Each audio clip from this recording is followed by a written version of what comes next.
Okay, Ryan says we're recording. So good morning and welcome to our U.S. Chamber of Commerce virtual briefing. I'm Chamber President and CEO Corey Skates. Glad you could join us today. We have a very exciting program scheduled for you. So once again, we are glad you could be with us.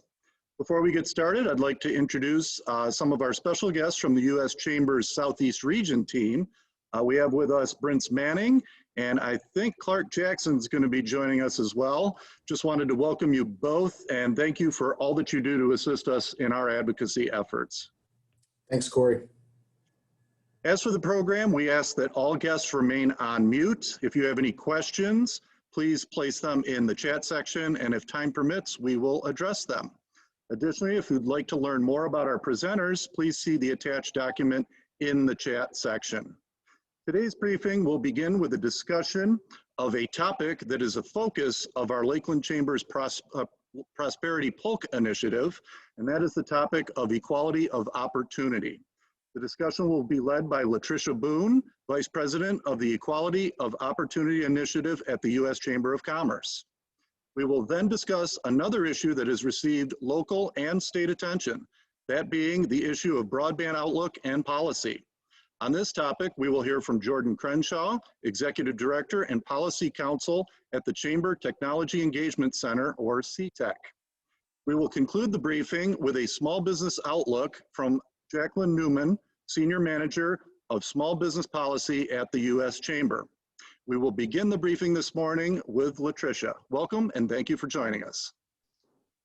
Thank you so much, and thank you for having me. I'm excited to just share a little bit about the U.S. Chamber's Equality of Opportunity Initiative. As mentioned, I am Vice President of the initiative, and really looking forward to sharing more. I am going to actually, in this moment, share my screen so you all can just see a few slides about the work that we're doing here at the Chamber. So as mentioned, the Equality of Opportunity Initiative actually is one that the Chamber started last year in 2020, where we were really thinking about how we can lean in to unite the business community around an initiative that was going to help lead the work around closing the gaps in opportunity that exist for many Americans, but particularly ensuring that all Americans have opportunities for success going forward. And so the Lakeland Chamber is one that signed on with us or as partners is when we started this initiative. And to date, we have over 500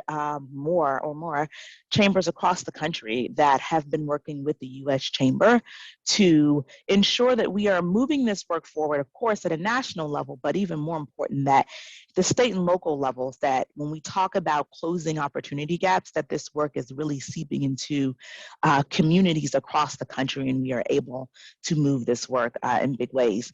I want to name that as we launched the Equality of Opportunity Initiative last year, we really rooted our work in data. And so we developed our Equality of Opportunity agenda, as well as a report called Equality of Opportunity by the Numbers. And we used the opportunity to sit down with business leaders, with policy leaders, with community leaders to learn more about what were the things that were creating barriers for opportunity for Americans, particularly Black Americans, and what types of solutions could the business community really get around and move forward. We recognize that this issue is bigger in many ways than the business community, but also one where we have the resources, the tools, the platform, and the network to make change and to move this work forward. And so in doing so, we really leverage data and tools and resources to develop, again, what we call our Equality of Opportunity agenda. The agenda is actually listed on our website, and it's literally a document that sits down and thinks about or lists out some of the solutions that we've come up with through our research, and also where are the ways that we can lean in. So if it's more policy oriented, we put that in there. If it's more about private sector solutions, we name that. And so if it's federal level, we name that. If it's more of a state level, we name that. And so I encourage you to check out our agenda to learn more about, what we were able to come up with as we thought about this work and the solutions that we needed to put in place to move this forward. And I will say that when we say solutions, we are really talking about tangible steps that we can take. As you know, the U.S. Chamber, we are often convening. We have a great platform to have dialogue, to have conversations. But more importantly, we want to make sure that the conversations we are having at a national level are leading to impact, again, in communities and states across this country. And so we want to ensure that the solutions that we come up with in those conversations are ones that are tangible and action-oriented. And so I talked a little bit about our agenda and the fact that it was driven by data, and some of those informed conversations we were having. Is part of this agenda. It is also around bringing together business leaders across the country, sitting down together, identifying best practices. What might be happening in one place or what one company might be doing can also be helpful to another state or community, and also another company as we think about this work. So we are, as we move it forward, bringing folks together, and I'll talk a little bit later about our task forces, but through our task forces, having an opportunity to have some roundtable discussions, to have some really important dialogue, conversations, but together designing what these solutions look like and how we're going to implement them together. And as you see here, our Quality of Opportunity Initiative, through that research that we did initially, we were able to identify what we call our 6 pillars, 6 areas of focus that we think if we can move the needle in these areas, we have an opportunity to really have great impact as we lead this work from a business perspective. When we talk about the research and data, I shared our Equality of Opportunity Initiative and agenda is rooted in that. We are continuing to do research. We are continuing to share this research among our partner organizations to leverage it for community level conversations, national level conversations, but also to leverage it to really track and measure how this work is actually moving forward, and if we are having the impact we hope to have in moving this work forward. And one of the initial research pieces that we did was called is called America's Opportunity Gaps by the Numbers. It's a really great resource, but it highlights some of those big stark numbers that we are trying to have impact on, that we are trying to move. I won't, you see some here, I won't go into detail, but it really shows you that the Black unemployment rate, for example, continues to be high. It's consistent for decades, much, much higher than others. That Black students are more likely to attend high poverty schools, and how that actually impacts their trajectory from the standpoint of education, moving into the workforce, and again, how that impacts our communities across the country. And so some of these numbers are not surprising, I think, to some folks, and some are, but most importantly, what they are is that we're doing more than just having some anecdotal conversations about this work. We are digging in, we see what the research says, we have actual data that's going to help drive us forward as we think about this work. And again, I can't say enough the impact that we want to have together. One of the big pieces of our Equality of Opportunity agenda and our work as we think about particularly partnering with our chambers across the country, partnering with our companies across the country, is our EOI task forces. And so we often say equality of opportunity internally at the chamber. We shorten that often and say EOI. So if you hear me use that lingo, it's really just equality of opportunity shortened. But our task forces are centered around those 6 main pillars I just talked about. And these are the work groups that literally are sitting down together. We have any number of, some of our task forces have 100 or more members. Some of our task forces are smaller groups. But these are folks that have said, we care about this particular issue, or we know that this issue is important to our company. We know that this issue is important to our community, and we want to really work closely with the chamber and think about what are the solutions that we need to design to move this work forward. Our agenda outlines some really important solutions, but in a broad way, but then there are the day-to-day things that we can do. There are the policy wins that we can have, and we want to make sure that this is a partnership and that we're not just making the decisions at the chamber level, but that we understand how certain decisions, whether they be policy-oriented decisions or decisions that we're making at a corporate level, are really impacting communities and impacting the work that our partners are doing. And so our task forces come together. They're led by leaders on the chamber side. I know you'll hear from Jaclyn Neuman later in this conversation. She is one of the folks who's helping lead our entrepreneurship task force, but experts on the chamber side, and we're often bringing experts to those conversations to also help inform.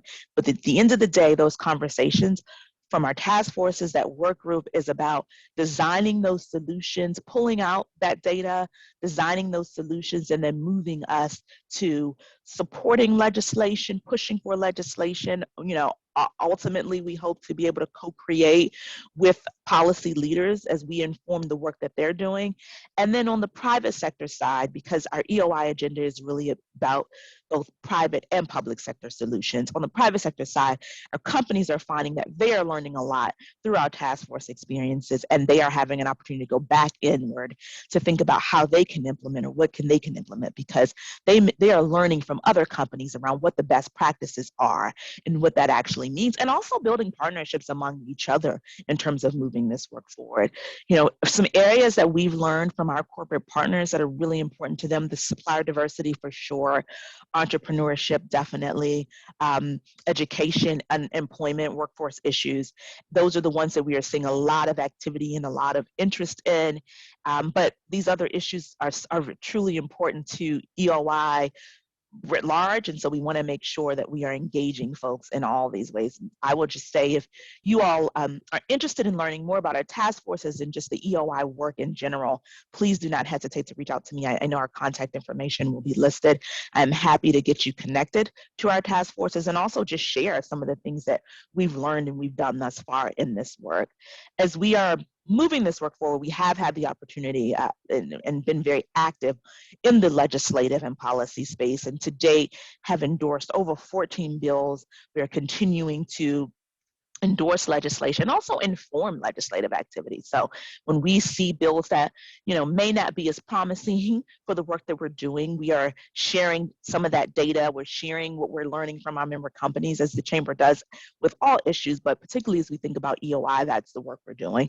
And also, being really supportive and collaborative in areas where we see lots of opportunity. So we've just been really active in the last year. To think that this initiative launched in June of last year, and there's been great movement, and we are continuing to try to advance and move this forward, because we know that 2 years from now, 3 years from now, 5 years from now, we want to look back and know that some of these solutions that we've designed are actually in active mode and really helping to make change, and that business is at the forefront of that work. I will just share lastly that I talked about our national summit, where our Equality of Opportunity Initiative launched last year in June of last year, 2020, where we brought thousands of leaders together to talk about some of these issues, to start to discuss what some of those solutions are, and that's what helped us to define our work. This year, we're going to be bringing, hopefully, many more folks back together, definitely in the thousands range, to talk about the next steps in our equality of opportunity work. And so, as I mentioned, legislatively, we endorsed 14 bills. We've held, I didn't share this, but we've held hundreds of events, and I haven't even dug deeply on many of the initiatives we've started. We have work around designing a solution for supplier diversity, because we've heard from our member companies that they would like to, open up that network of diverse suppliers and figure out, where do I go? What are the first steps I need to take? Board diversity is an area that we've heard a lot about, and so we've launched a board diversity with the National Association of Corporate Directors initiative. We have a next gen internship program where we're partnering with historically Black colleges and universities across the country to bring students from those universities into the business space and understand what types of careers exist for them and how we can support their own leadership. And so those are just a couple of the initiatives, but we've launched over 15 initiatives to date as well. And so this year's summit, we are going to come back together We are going to talk about the work and the progress that's been made, but most importantly, we're going to talk about what those next steps are and how we can continue to partner, hopefully bringing more partners in, public sector partners as well, to take us to the next step as we think about how this work is actually going to have the impact that we hope to have. So that is just a little quick snippet of our EOI initiative. I don't know if we are having Q&A, but I will leave a little opportunity for that as well. So thank you all. Thank you for having me. And again, I can definitely share resources after this. I can share a link to our EOI agenda if you want to dig in a bit more there. I can share a link to our initial research report, and just know, please stay tuned because we will be sharing more research that we know has been helpful to our partners. And I will also say that our national summit that's happening in June, we have a tentative date at this time of June 23rd. So please stay tuned for more announcements about that work as well. Thank you.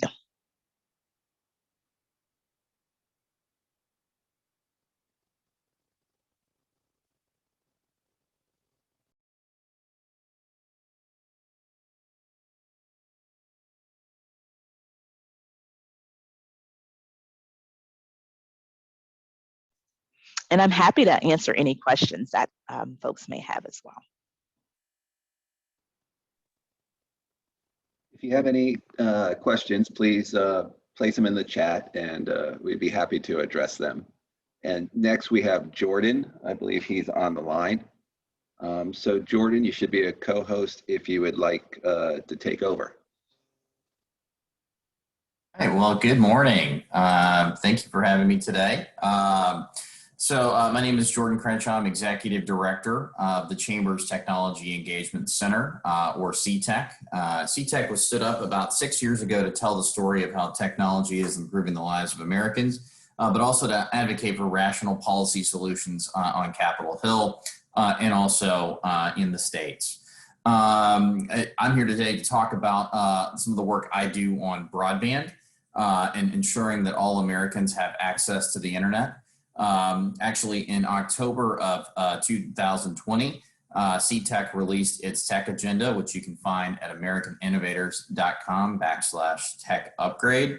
A call to connect all Americans through effectively 3 different policy avenues. The first is smart funding. We believe it's critically important that Congress provide funding to areas of the country that are unserved by high-speed broadband. The FCC currently defines that as 25 megabits per second upload, download, 3 upload. At that rate, the FCC has estimated that there are at least 14.5 million Americans who lack access to high-speed broadband. We know that number is more than likely higher than that, given the fact that the FCC and policymakers have admitted that the maps that depict where broadband is and isn't are outdated. Luckily, the Congress was able to allocate $65 million at the end of last year in the omnibus package for the FCC to map broadband across the country. We hope that effort will be completed by the end of this year. But we think that's critically important to making sure that broadband funding that Congress gives out goes to the areas that truly need it, and not to areas of the country that are quote unquote underserved or have access already to broadband. And why is that important? That's important for a variety of reasons. First of all, we've found that if you start including underserved areas as those eligible to first receive broadband funding, because there is more of a return on investment in those areas, you're still leaving out the folks in the country who have no access at all. We think that's critically important. We also think it's important that we don't have overbuild of networks, especially if we have government-run networks, to ensure that we have the private sector leading in this space. And why is that important? And that's important because one of the reasons why the U.S. was able to hold up in capacity during the beginning of the COVID-19 crisis was that we have such robust investment in our networks that our capacity to take on traffic outpaces the world.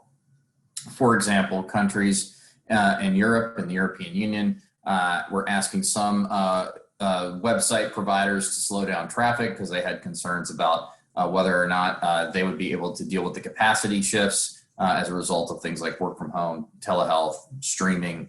That didn't happen in the US, and it's because of the private sector-led networks that we have here. So we think it's critically important that Congress provide funding for high-speed broadband to areas of the country that are what are defined as unserved areas first, to ensure that that funding is efficiently allocated and those who need it get it. A few things to note too. We think it's important that funding for broadband be done on a tech neutral basis. So if we think satellite works better, so we've got folks like Starlink and the SpaceX folks who are working on developing broadband. That's a great option if it works and serves people effectively. Traditional wireline broadband and cable, if that works best for a particular area, that's what we think should get the funding. Or if wireless does as well, and we're looking at things like 5G deployment in the future. We think it's important that the funding be done on a tech neutral manner. A few other things too. We don't necessarily think that we should have legacy telecommunications carrier requirements for deploying broadband at this stage. The rules that were written for the Universal Service Program that were more of the telecommunications phone era. We don't think that that should be used for broadband, given we're dealing with a 21st century dynamic technology. Another thing too is that we think that this funding should come out of general appropriations in Congress, and we should not be relying on the Universal Service Fund, which would effectively pass costs on to consumers. So that's where we are in terms of what the chamber recommends. Obviously, there are a few pieces out there in terms of what we've seen from Congress already. At the end of last year, Congress passed a few broadband proposals that were in place. $5 million for broadband mapping. There was also the $250 million pilot program that was called the Connecting Minority Communities Act. And that proposal actually will establish pilot programs to help out with affordability within close proximity to historically Black colleges and universities, Hispanic colleges, tribal colleges. Congress also passed the Emergency Broadband Benefit, which is a $3.3 billion program that's designed to make affordability easier during the COVID-19 crisis. So eligible households making under a certain income level would actually have access to a $50 broadband discount that would be reimbursed to the providers. That would be $75 in tribal areas and then up to $100 for relevant equipment as well. So that's something that's out there in terms of affordability funding. Congress also passed about $300 million in rural broadband funding that's supposed to be distributed in a tech neutral manner, and that's being run out of the Department of Commerce. A few other items that recently came out of the American Rescue Plan. We actually have seen it's a $10 billion capital improvements project that state governors can use that could be used theoretically for broadband. And then there's also up to $340 billion that has been allocated to states, localities, and cities that can be used for a variety of COVID projects, including things like water, sewer, and broadband. We would recommend localities divert that money to areas like crumbling bridges and roads and water at this point, since we don't know exactly where broadband is deployed and isn't. But if we do have evidence that an area has, a lack of access to broadband through things like FCC forms and things like that, I think, we would think that that's fine, but we would prefer to have mapping accurately done before we start spending large amounts of money on broadband. We think a few areas that would be good to spend in this area for localities, though, would be things like enhancing security for networks, dealing with adoption programs for making sure that those who can't afford access have affordability.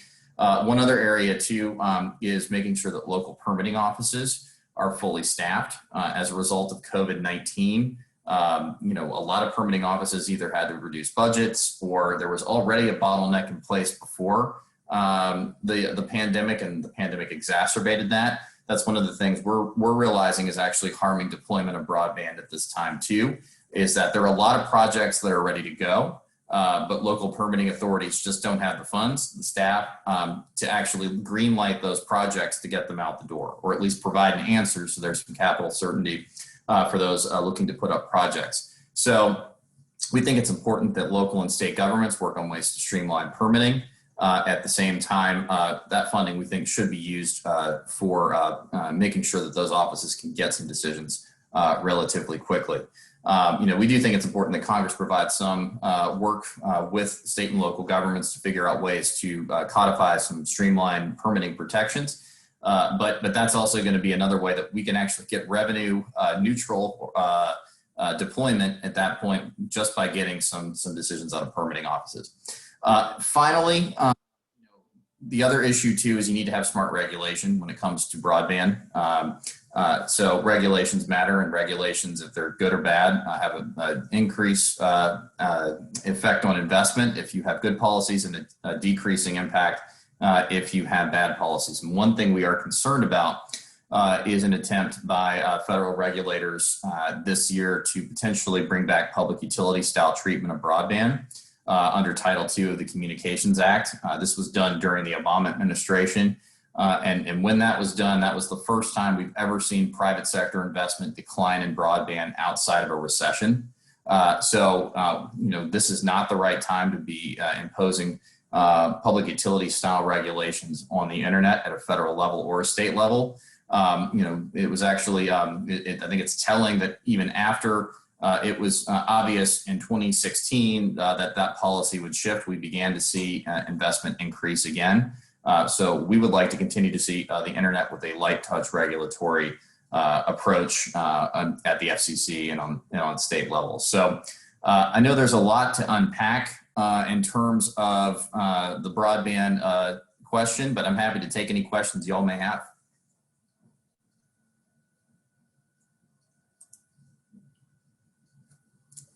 And I can take a look at that too. That's fine. Thanks, Jordan. Anybody have any questions? If not, keep thinking of them. We can get some at the end or put them in the chat. I'll say I have one examples of public utility style regulations. One example is, as I said before, was that the FCC back in 2015 passed the Open Internet Order and effectively labeled broadband as a common carrier. And what that does is it treats broadband like a public utility. And these rules under Title II were written for the monopoly era, phone era, when we were dealing with rotary phones and not dealing with the dynamic technology like broadband. For example, here are a few things that could come with public utility regulation. And some of these were forbeared last time, but there's no guarantee that that's the case now. But that would involve things like rate regulation of broadband. That would require things like requiring broadband providers to pay into the Universal Service Fund. I mean, that's something that could potentially come from that. And then another thing that came out of the Title II requirements was that there was a standard that was developed called the General Conduct Standard. And basically, it was a pretty broad standard that if the FCC viewed any conduct on the part of a broadband provider to be unfair, then you would be in violation of the Communications Act. And this was potentially being teed up to be used to prevent companies from, saying, giving free data plans to consumers. We're seeing work like that out in California, for example. They're attempting to prevent some of these free data plans from being offered to consumers as well. So those are examples where, it's not just, blocking access to content or anything like that, or rules against that. These are rules about how broadband companies can make fundamental business decisions. So that's kind of what we're worried about in terms of the public utility style treatment there. Also, I saw a question too about, utility pole attachment rates. I think this is an issue that needs to get addressed at some point. Obviously we think it's important that decisions being made with regard to pole attachments are done in a fair and reasonable manner, and also replacement as well. So this is obviously an issue that has been teed up that also I think would be helpful to get resolution there for that too. Excellent. Thank you, Jordan. We appreciate it. If anybody else comes up with any other questions as we're moving along, please just drop them in the chat and we will get to them. So I guess we will move on to Jaclyn at this point. She will be giving us a small business update. Welcome, Jaclyn. Thank you. Thank you so much. Thanks for having me. Give me a second here while I share my screen. Okay. You guys can see that now? Perfect. Alrighty, well, thanks. I'm excited to be with the Lakeland Chamber of Commerce today. We are going to talk a bit about what's happening in the federal space when it relates to small business owners. The good news is that the U.S. Chamber's latest small business index, which we produce every quarter, shows that there's a light at the end of the tunnel for small businesses. But with that said, the bad news is, unfortunately, small businesses are saying that tunnel is still very long. So 50% of small business owners feel that it will take more than 6 months to recover from the pandemic right now.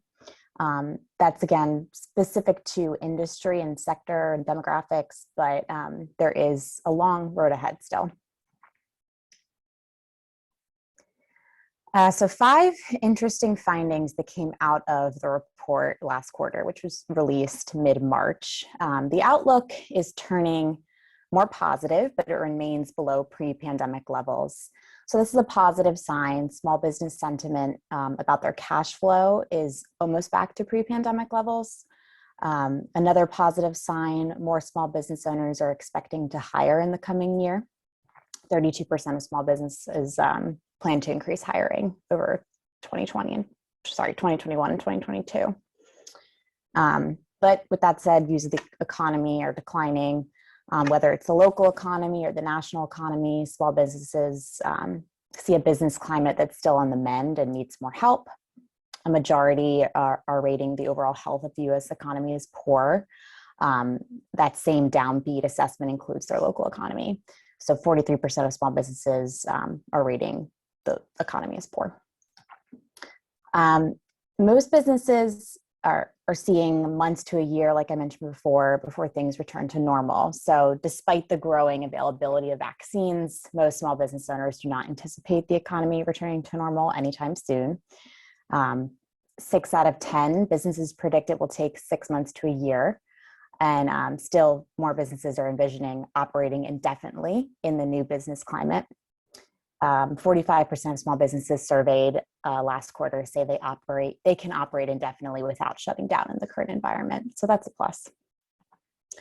Another finding, minority-owned businesses are more concerned about the impact of the pandemic.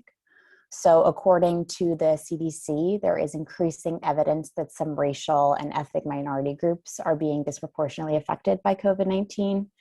And according to the Mayo Clinic, factors driving these disparities include a higher proportion of the population having underlying health conditions and where people live and work. Not surprisingly, minority-owned business owners say they have greater concerns about the pandemic's impact on their business finances and the future prospects compared to other groups. And 86% of minority-owned small businesses are concerned about the impact of the pandemic on their business's future. And then finally, on the plus side, vaccines are boosting small business optimism. So most small businesses say that the widening availability of vaccines is giving them hope about the future of their business. And that they're saying that they're likely to require their employees get vaccinated. A majority of small businesses say the availability of vaccines has made them feel more optimistic about their business's future. They want the vaccine themselves. 70% of small business owners surveyed say they are likely to get the vaccine as soon as it's made available to them. And 28% are saying they're unlikely to do so. So those are just some findings. Now I'm going to move into federal legislation that's been signed into law since December. And then we had, of course, the American Rescue Plan, which was signed into law in March. A quick look backwards at what the government has tried to do to help small businesses over the past 12 to 13 months. 13 months ago, the CARES Act created the PPP program, which I'm sure many of you are very familiar with. Fast forward to right after Christmas, we had major stimulus signed into law that restarted the PPP program after it was temporarily shut down. And that also created 2 industry-specific funds, the Shuttered Live Venue Operator Program and the Restaurant Revitalization Fund that we expect to be open hopefully by the end of the month. There's no specific date yet, but I'll provide a little bit more detail about these 2 programs later in the presentation. So some other beneficial legislative changes. They're a top line overview of what we would categorize as some economic or some big victories in the economic aid package. First, and this is certainly a shout out to the Lakeland Chamber of Commerce and all other state and regional and local chambers of commerce from around the country. They were actually originally shut out of the first rounds of the PPP. Chambers, as many of you probably know, are organized as 501c6 nonprofits. And the reason they were shut out in the beginning is because there are other groups of businesses under this 501c6 tax code. For example, professional sports teams. Congress was pretty reluctant to give PPP loans to these types of nonprofits. So with the help of chamber executives like Corey from around the country, we convinced Congress to allow chambers of commerce to have access to PPP. Another victory in the economic aid package was getting these loans to be tax-free. There was a bizarre situation that unfolded the past summer. SBA really wanted to free up capital for small businesses by having the PPP loans be tax-free. At the same time, the IRS was following up and saying, that's great, but we're still going to tax the PPP loans. It just really made no sense for one part of the government, the SBA, to be saying these should be tax-free, and the IRS at the same time to be saying, we're going to tax them. We're going to restrain this capital from small business owners. So we made the case to Congress that this is not working, this is not helpful, this is causing confusion. They agreed to make both the PPP and the disaster loans through SBA tax-free. And then finally, second to last here, the tax credits, ERTC. This is a really important tax credit that unfortunately not enough business owners know about. We were able to expand this tax credit to allow PPP borrowers to take advantage of the Employee Retention Tax Credit, ERTC as we call it. It can get really complicated very quickly, I'm not going to lie. We advise at the chamber that small businesses speak with their CPA, their payroll provider, their bookkeeper, anyone who handles taxes for the business. It's just too complicated to get into details here, but we would hate for small business owners to leave federal cash on the table when they're able to take advantage of this. So if you haven't heard of it yet, please do look into it. And then last but not certainly least, we convinced Congress that for some of the smallest PPP loans to just let the small business get on with their business, get on with trying to survive and trying to grow and get past the pandemic. Don't burden them with paperwork. Congress agreed to push SBA to have a one-page simplified PPP forgiveness form for loans under $150,000. That was a great win. Okay, well, we've spent the past 12 months really dissecting the PPP program. If you haven't heard about the PPP at all, it's probably too late. I hate to be that blunt, but because of funding being limited right now, I'm going to move through this section pretty quickly. Many of you might know that the Economic Aid Act that passed at the end of December allows for a second PPP loan. So for a second draw PPP loan, you have to have already spent your entire first PPP. You have to be limited to 300 employees, and you have to show to your lender that your 2020 revenue is 25% lower or more than 2019 revenue in one quarter. Now, this program was set to expire at the end of March, but there were over 1,900 small businesses stuck in the queue with SBA to get approved. Luckily, we were able to convince Congress to give the program 2 more months. So that isn't to say, like I said, that there's tons of money left and there's not that much capital left. We just wanted to give enough time so that if you were stuck in the queue, you could get through the process of working with your bank or your lender to get approved. Many of you might know there's some authentication checks that take time. So the new deadline to have SBA approve a loan, either a first draw or a second draw, is May 31st, 2021.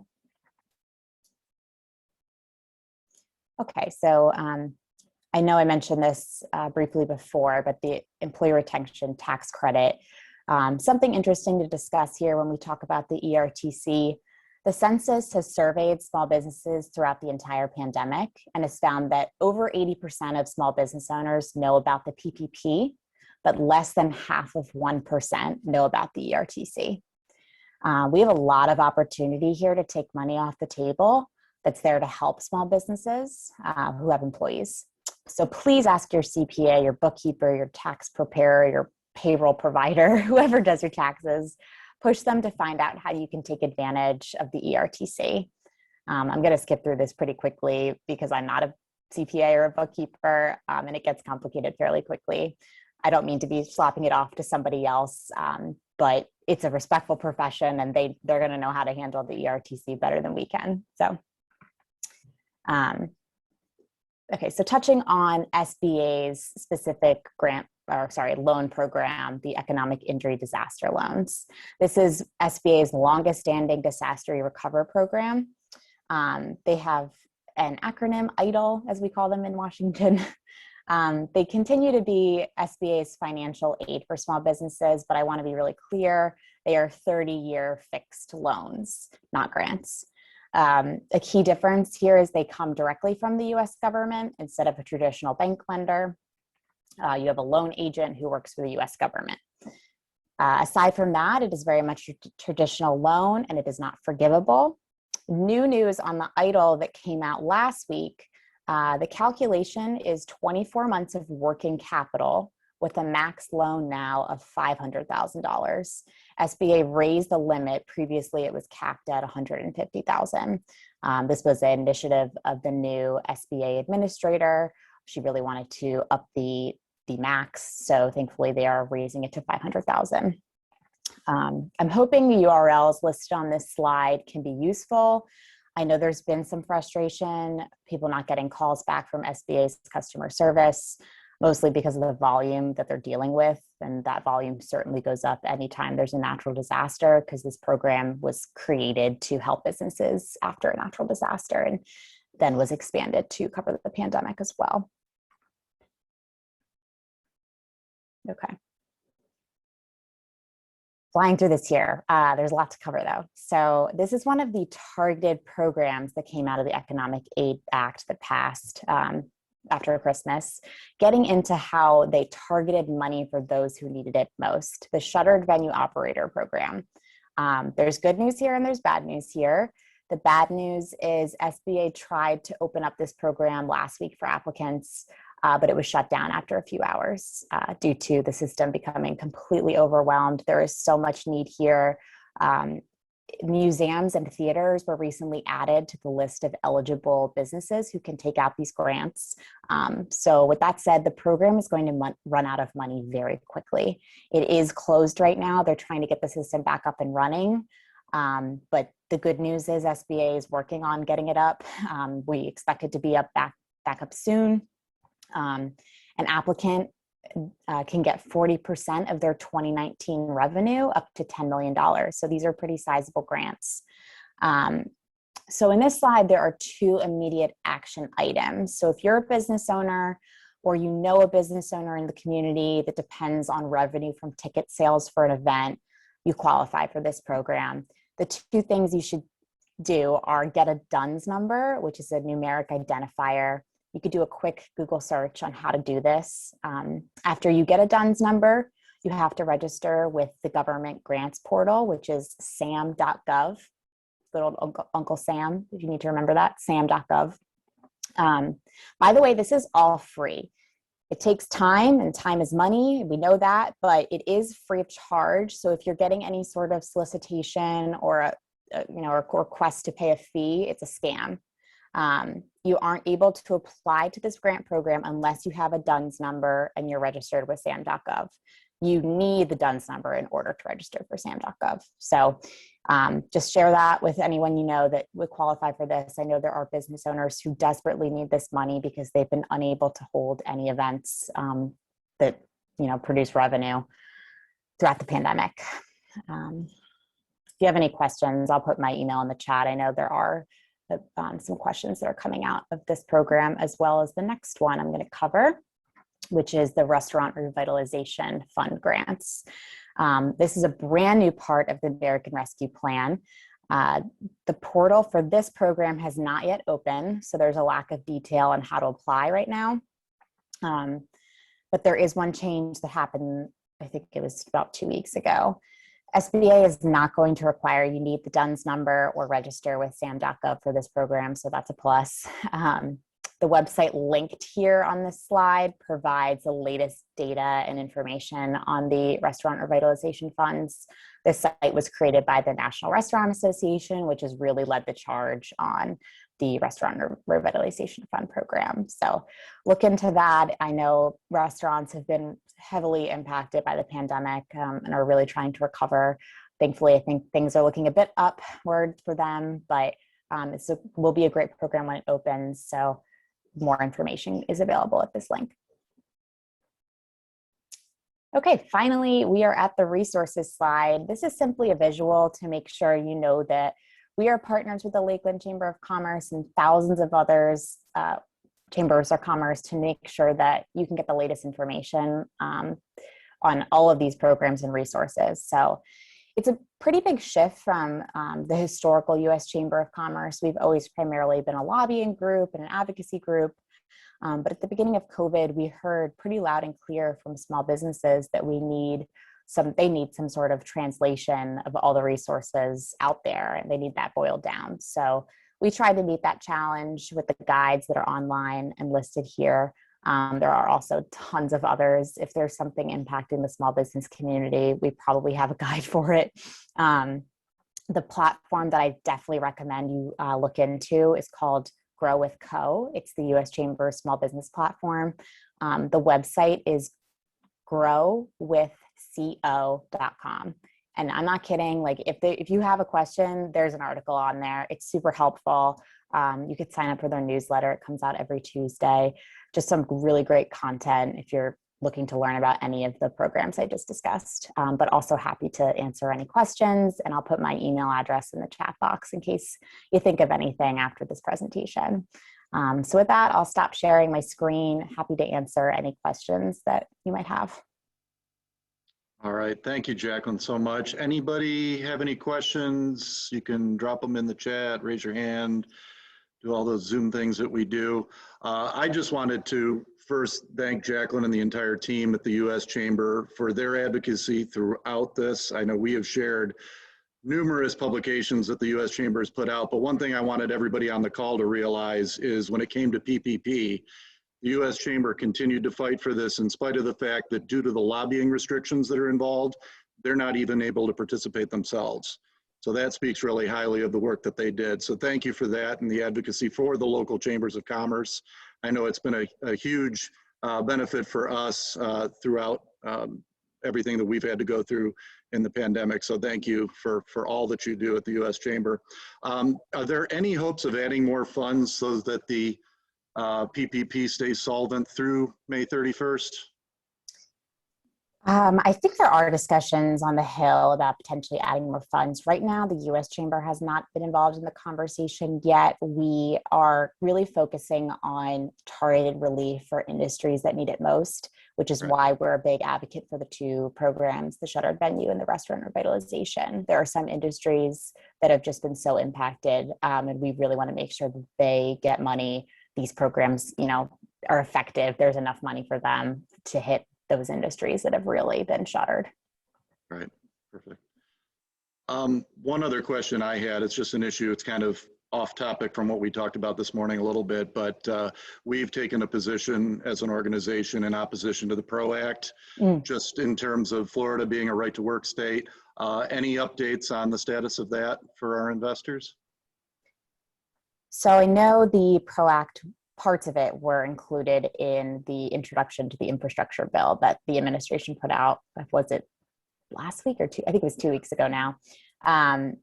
The U.S. Chamber is fighting very hard against the PRO Act. We had a day of action last Thursday where we, got out on social media, encouraged anyone and everyone to write to their legislators and tell them why the PRO Act would not be beneficial for businesses or just, the general population. We the small business policy team that I work on at the chamber is heavily involved in the conversation around how freelancers would be really impacted by the PRO Act.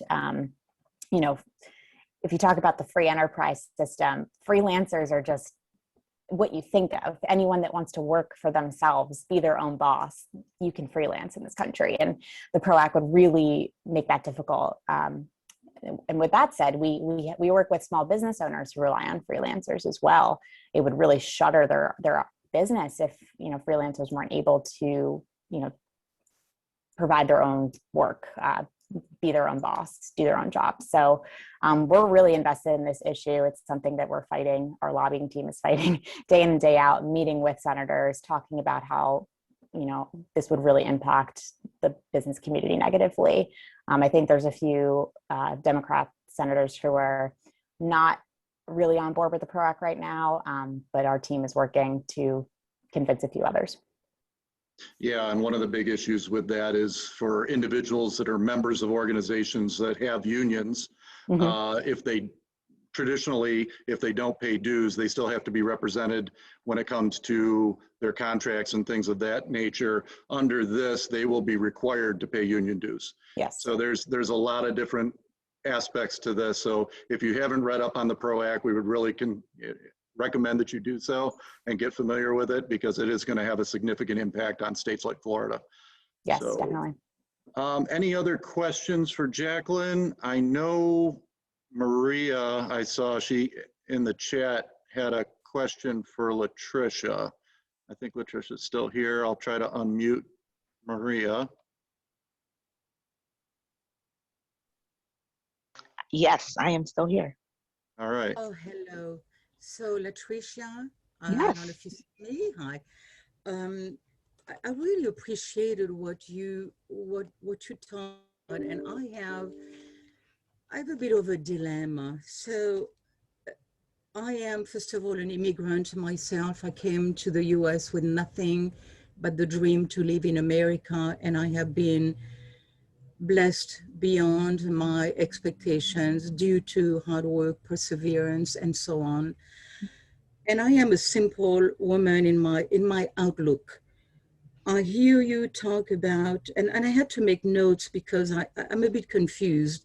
I hear you speak about basically everybody else's input, changes, awareness that need to be made to accommodate not just the Black, but any other people of color, you name them, anybody else. And which seems to me to sort of put a certain blame on society for the shortcomings. Now, I come from let's say a position of, and you can ask any immigrant to this country, where they deal with language, education, different customs, and so coming from there, I'm looking at it at the core of the issues from me, and I'm a simple woman with a simple credo where my credo is no one owes you anything. You're put on this life, and it is up to you as a personal, responsible person to basically make something of yourself. And it includes education, sacrifices, morals, all of that. So at the core of the issue, I see personal responsibility, the engagement of the individual to be able to better themselves. I mean, that to live in a society. So my question, I mean, I have hired many people in my company, many people of different colors, of different background, of different, you name it. Of course, I should be getting a phone call right now, and I apologize for that. No problem. And so so my question is, what is being done? What are you doing to actually go to the sources, to the kids, to the family nucleus, to actually, instill in them that, that desire to succeed, that commitment, because it really starts at the end. You can blame anybody else. I've had many hurdles. I barely spoke English. I mean, so many of us, I'm talking the immigrant, anybody who is born in America in my book, has very little excuses. There are so many programs out there, so many organizations. So I see a disconnect there between, I see a disconnect, and I'm trying to understand, how do you bridge that gap, Latricia? Yeah. What is being done? How do you do that?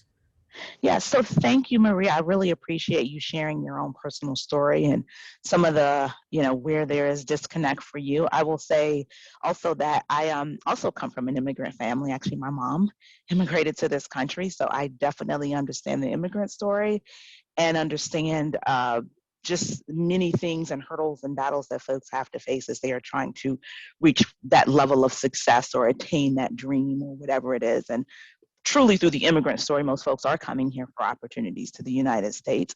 The other side of that in our work, as we talk about equality of opportunity, we can't deny that there are systemic barriers that have held groups of people back, even in the United States, unfortunately. And so because of some of those systemic barriers, we do believe that there is opportunity for us to help lead and move the charge. That doesn't take away personal responsibility, and we are not suggesting that people, individually, we don't all have a role to play in our own success, in our own reaching our dreams and goals.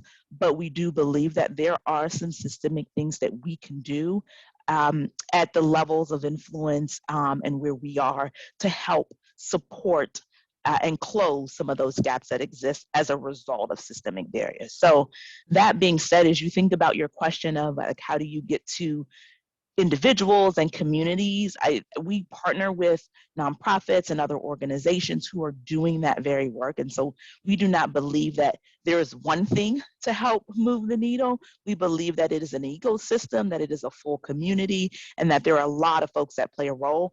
As you think about the U.S. Chamber and the fact that we are business leaders and that we also have a role. That is what we are trying to support and trying to lead on, but definitely not trying to take away individual responsibility that exists in this work, for sure.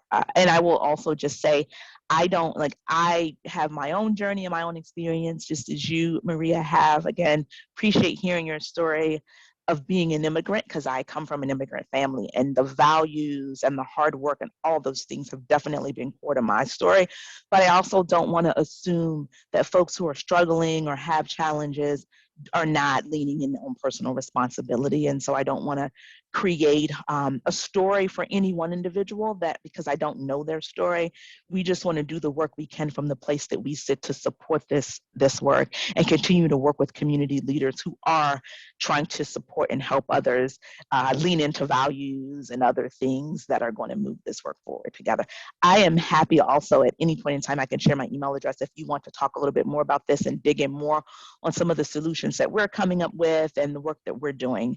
I am happy to share more and have that conversation and see where we can move this work forward collaboratively. So thank you, and thank you for sharing. Thank you, Latricia, and we look forward to working with you further as we move with our Prosperity Polk initiative, where we're actually strategically focusing on 2 zip codes in our community that are at or above 50% youth poverty. So we're trying to break that generational, that's that yeah. word, it's struggling today, Yep. generational poverty in our community. So we appreciate all the work that you're doing and look forward to partnering with you. Yes, thank you, Corey. I think we've run up against the time. So on behalf of the Lakeland Chamber, I'd like to thank the U.S. Chamber, our presenters, Latricia Boone, Jordan Crenshaw, and Jaclyn Neuman for joining us today. If you'd like to rewatch this presentation, you can do so at our YouTube channel. We'll be posting it later this afternoon. So on behalf of the Lakeland Chamber of Commerce and our investors, thank you for joining us today and have a great afternoon.